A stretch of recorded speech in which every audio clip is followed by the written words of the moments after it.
Hello guys, welcome back to Mornings with Granny. I hope you're doing okay today.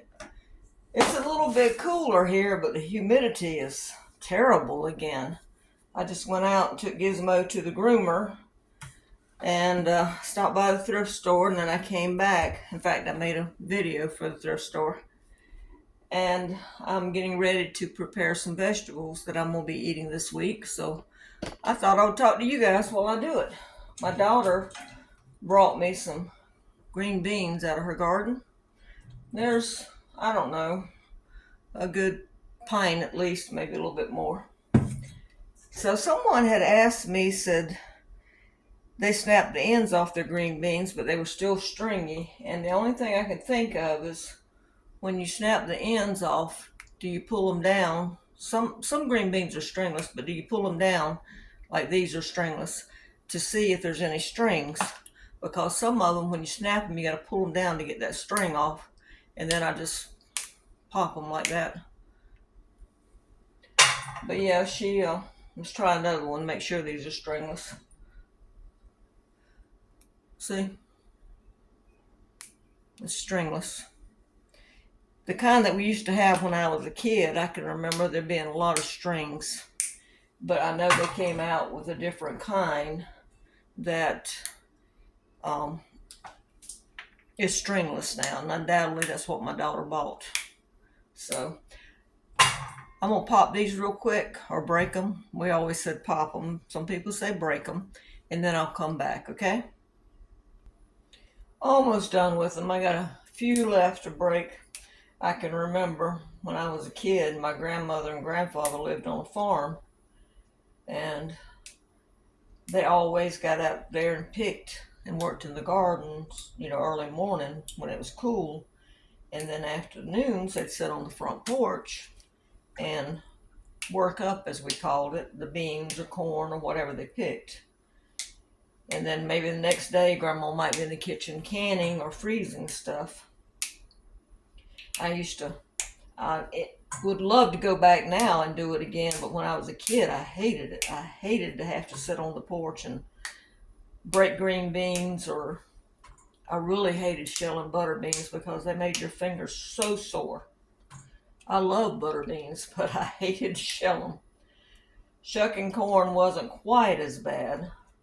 I can remember one time being at my grandmother's, and my aunt and them had planted a big old field of okra and corn. And about dark that night, my uncle come driving up with a dump truck load of corn.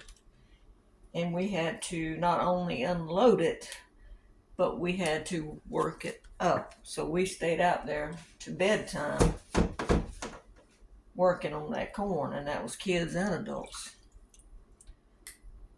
And okra, oh my gosh, I hated to cut okra. It would make you itch so bad. We'd put on gloves and put on long sleeves because you would scratch and scratch and scratch when you went through the okra field. All right, that's all of those. I'm gonna finish breaking these. All of these beans are good size, but sometimes you'll get some that are really big where the bean has grown inside and it's big. And what we did with that was, I don't have one to show you, was we shelled it open and we called it a shelly bean.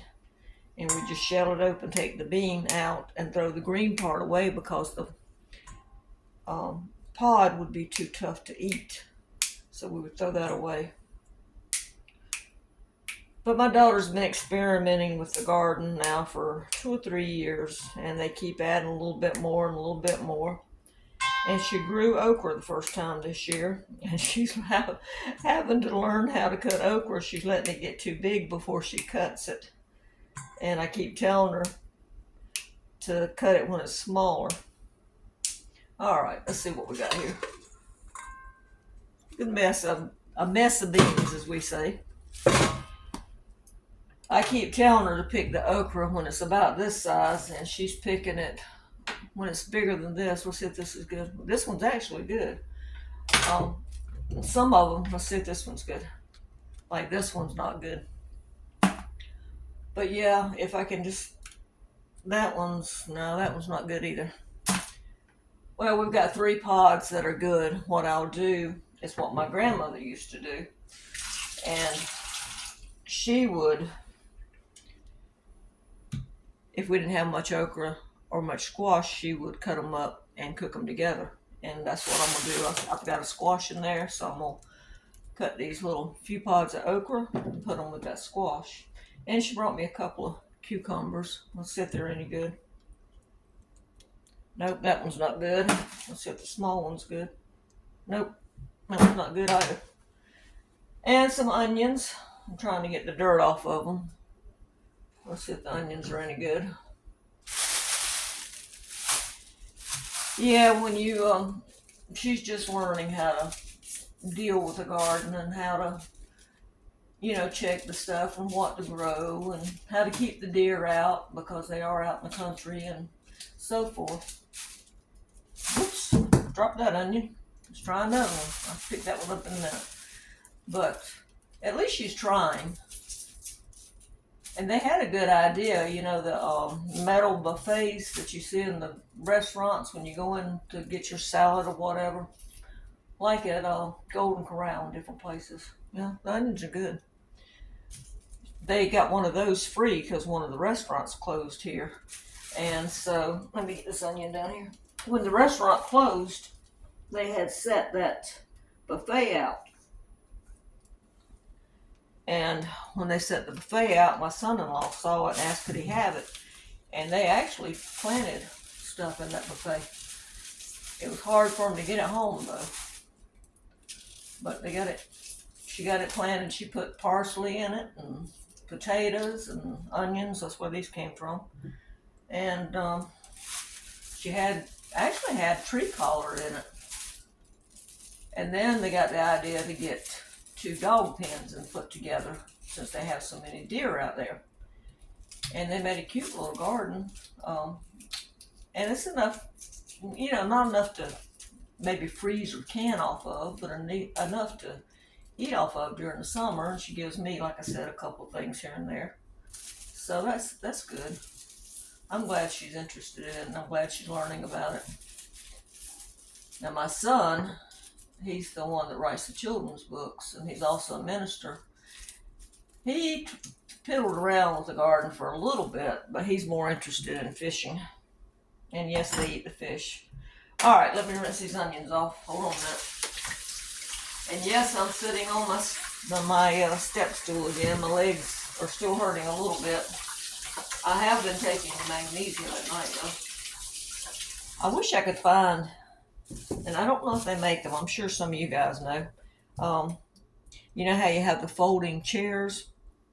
I wonder if they make folding stools, like that way I could bring it in here and sit on it when I'm in the kitchen and then fold it and put it away later. I wonder if they make those. I'm sure Amazon's probably got them. That's what I need to get because this step stool is very uncomfortable. I think tonight we're going to have, well, I say we, I'm going to have some fried squash. Got a little bit of okra in it. And I still got those beans that I showed you on that $10 haul to cook. So I think I'm going to put some ham in those beans and cook them. And tomorrow will be time for another $10 haul, and I haven't even ate all the food that I got yet. It's surprising how far that $10 went. So I'm still eating on the food. I still got a bag of salad mix. I still got the beans. I haven't ate on the bell peppers yet. Those salad mix bags, what were they, 12.5 ounces, I think I told you guys. I can get 4 meals out of that. Because I don't like a big thing of salad. So, but yeah, I can get 4 meals from that. I keep dropping stuff. Oh well, I gotta sweep anyway. But yeah, as we get older, we don't eat as much as we used to. All right, hold on a minute. I'm gonna rinse these peppers. Sorry about the noise. I've already washed them off one time, but I'm gonna do it again. Yeah, I think I'll cook those beans. In fact, I might do that, get them ready while I got you on here. And have the beans, the squash, and the okra. And I was gonna make some cornbread, but I don't have milk. I've got the cornmeal, but I don't have milk. So, all right, let me cut that off. Okay, I'm gonna stand up. So just hold on a minute.